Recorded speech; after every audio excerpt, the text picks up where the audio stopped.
humanity survived.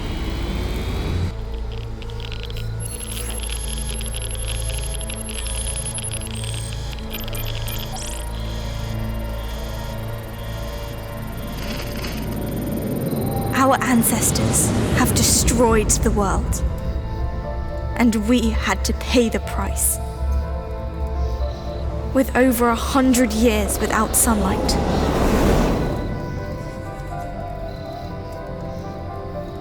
but we have prepared ourselves for our chance to make things right.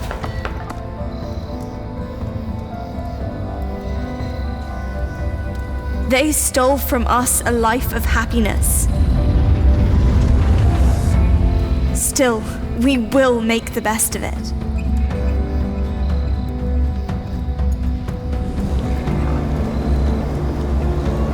Even though Mother Earth is grim and tainted, we have managed to survive. And we will keep surviving.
We finally left the Endzone. Just look at this beautiful scenery. It's marvelous, even though it's a bit different from what we had pictured. We were able to secure a few basic resources and are storing them in our bus. I'm glad we prepared ourselves well for this kind of scenario, especially since our inventories in the Endzone ran low. Don't forget that if you need additional information, you can look at our survival guide at any time.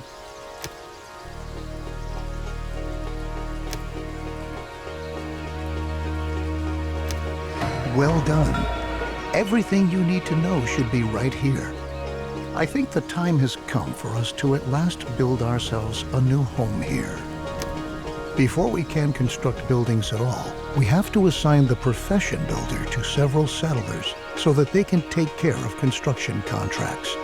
In general, it's your responsibility to decide which tasks are important and how our settlers are supposed to be distributed to attend to them.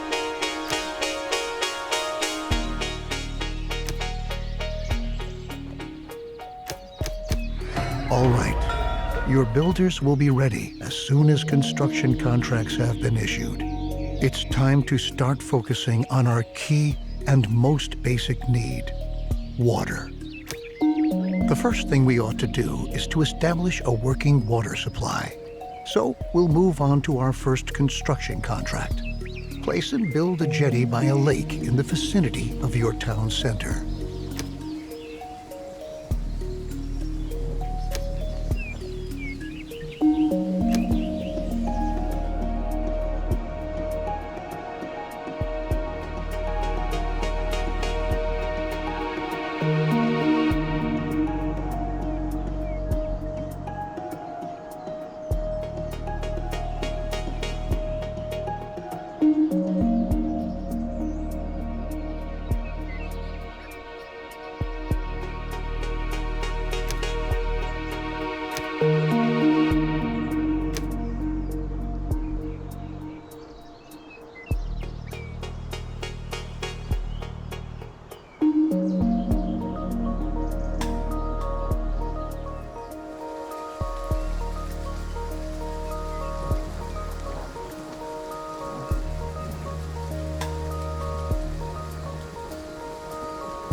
Very good. The jetty was completed as planned.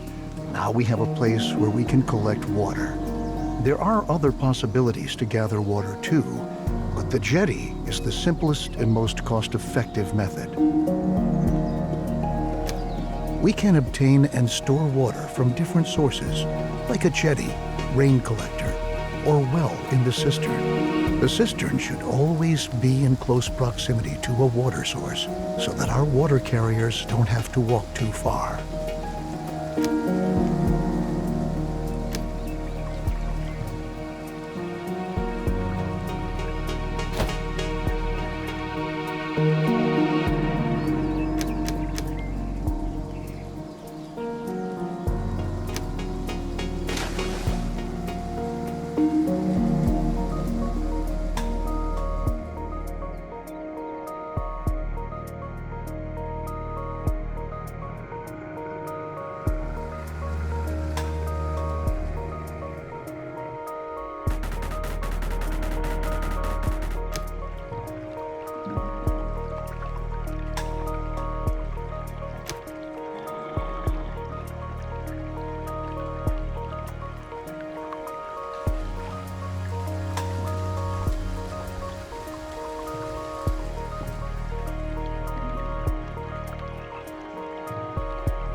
Great.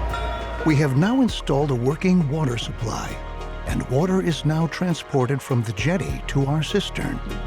Consider hiring more water carriers if you don't have enough settlers available. You can never have enough water in storage. Now we should focus on food production.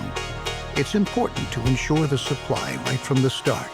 A gatherer's cabin, a hunting lodge, or a fishing hut can directly remedy the situation.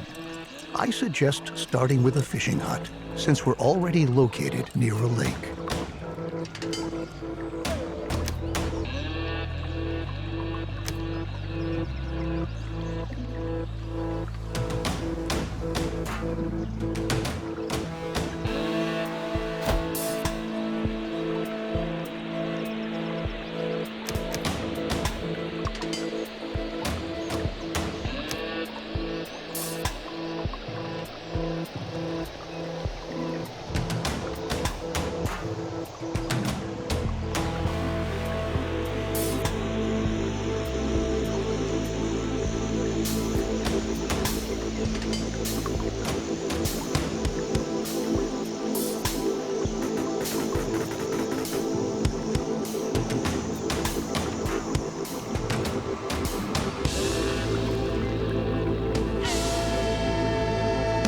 Good work. We've now taken care of our basic supply via food and water.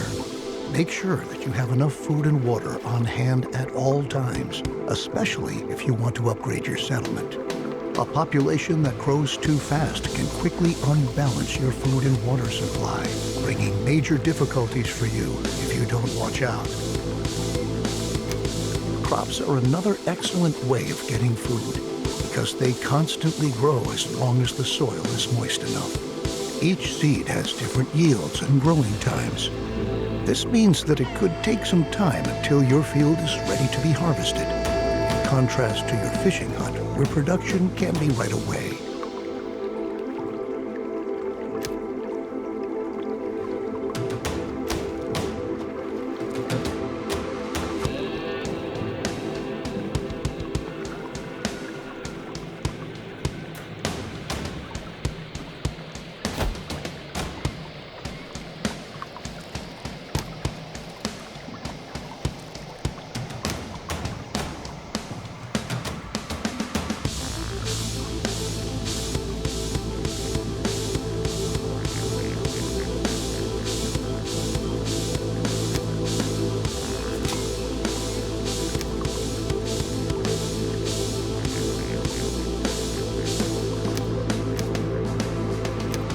Looks good. Remember that we need the widest variety of food sources to stay healthy.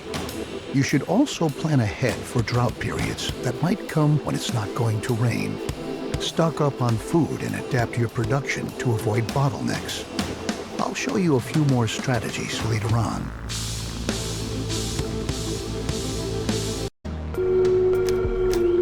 At the beginning, we don't have much scrap, wood, or other resources.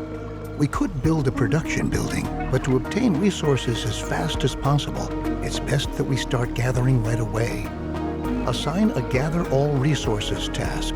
All the settlers who haven't been assigned any profession by you are going to accept these kinds of tasks. In addition, settlers distribute resources within your settlement.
Since we now own plenty of resources, we can start to build a real production building. Then you don't have to always make efforts by hand that collecting is taking place. Production buildings are not only easier to manage, they are also distinctly more effective than simple tasks. Don't place production buildings too far away from your settlement. You'll be able to change their working area at any time later on. Right on.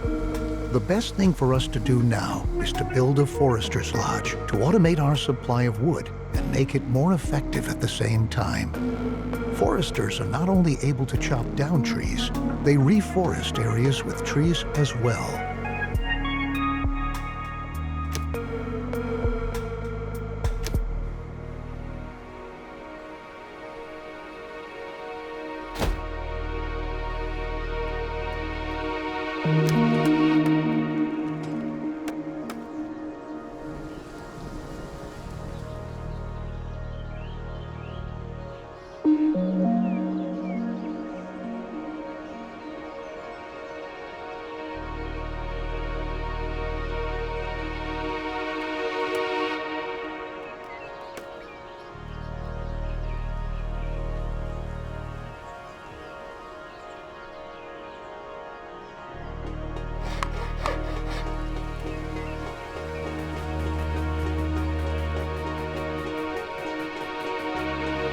Good job. You might want to change this building's working area later on to tell your workers where they should get their wood from.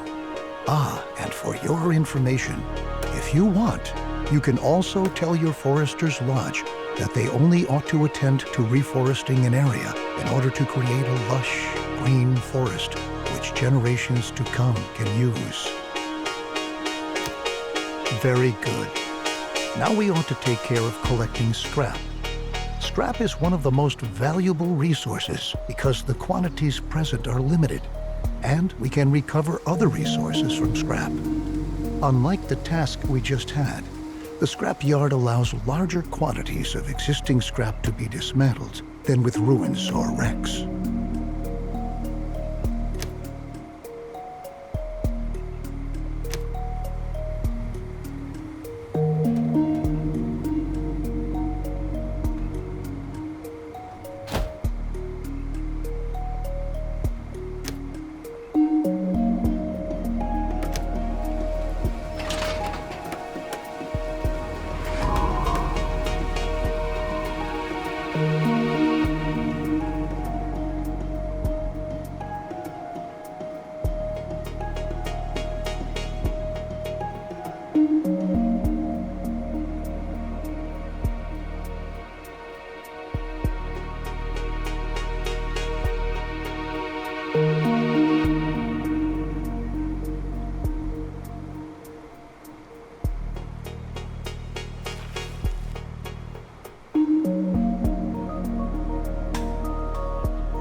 can change the working area for the scrapyard, too. We can recycle scrap into 4 additional resources: cloth, metal, plastic, and electronics. We'll do that shortly, but for now, we ought to take care of your settlers' needs first. Our people want a place to sleep and live. Cabins fulfill their need for safety and privacy and increase the confidence of their inhabitants. In other words, building cabins increases their willingness to start families and reproduce, if you know what I mean.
Besides cabins, you can also provide sturdy houses and shelters as housing.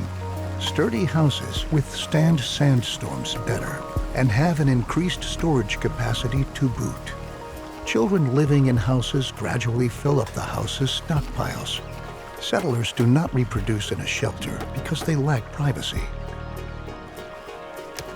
Let's return from our excursion into housing and refocus on scrap.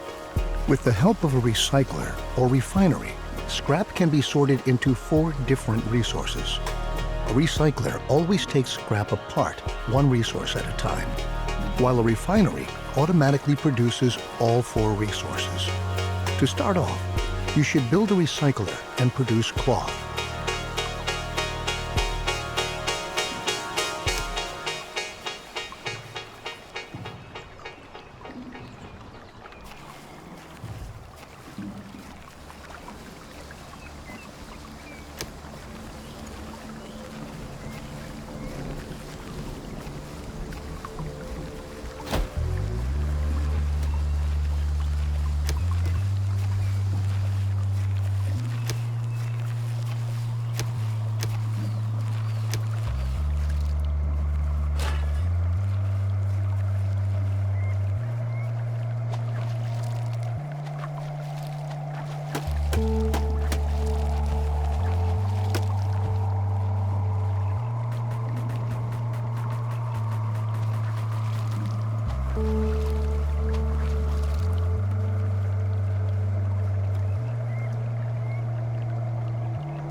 You can instruct your recycler to produce a different resource at a time.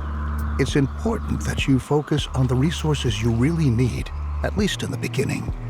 Cloth and metal look like good options if you want to equip us with protective clothing and tools. Happy settlers are industrious settlers.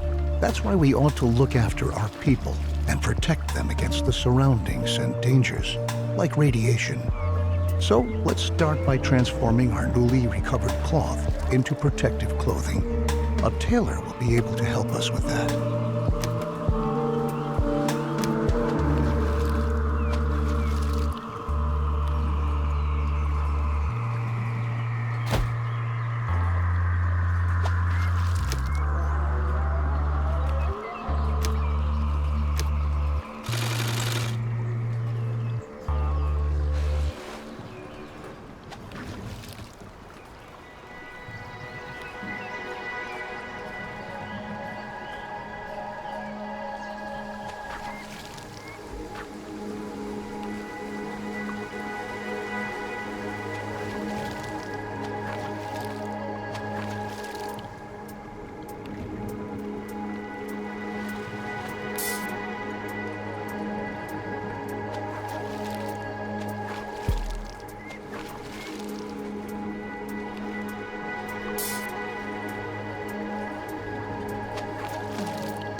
We categorize environmental radiation into 4 levels: no radiation, low level, medium level, and high level radiation. The radiation changes constantly and is influenced by weather and contaminated rain. Protective clothing helps to protect us against this kind of radiation, but it takes a while before it's produced.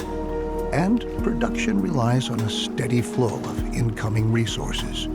Try to establish production chains at an early stage and start to stockpile goods so that some are always on hand.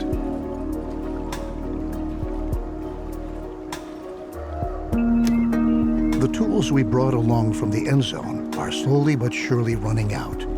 So now, let's focus on manufacturing new tools. The tools will help us to work effectively. We'll need metal for that, so we'll prepare for production by building another recycler, which we'll commission to recover metal from scrap. After that, we'll need a workshop to enable the manufacturing of brand new tools.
With our lovely new tools, we are now prepared to work effectively. Should you ever run out of metal, keep in mind that you can also instruct your workshop to manufacture tools from scrap instead of metal. Though they won't be quite as effective, it's still better than being forced to work with bare hands. Down in the Endzone, we had sufficient time and resources to educate ourselves properly. But our children don't have this luxury. We ought to build a school and pass on what we've learned. As a result, they will be able to survive and work better and more effectively.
Perfect. Besides the fact that educated children work more effectively, we'll also teach them to be more careful with their protective clothing and tools. This, in turn, leads to them staying intact longer, and we conserve valuable resources.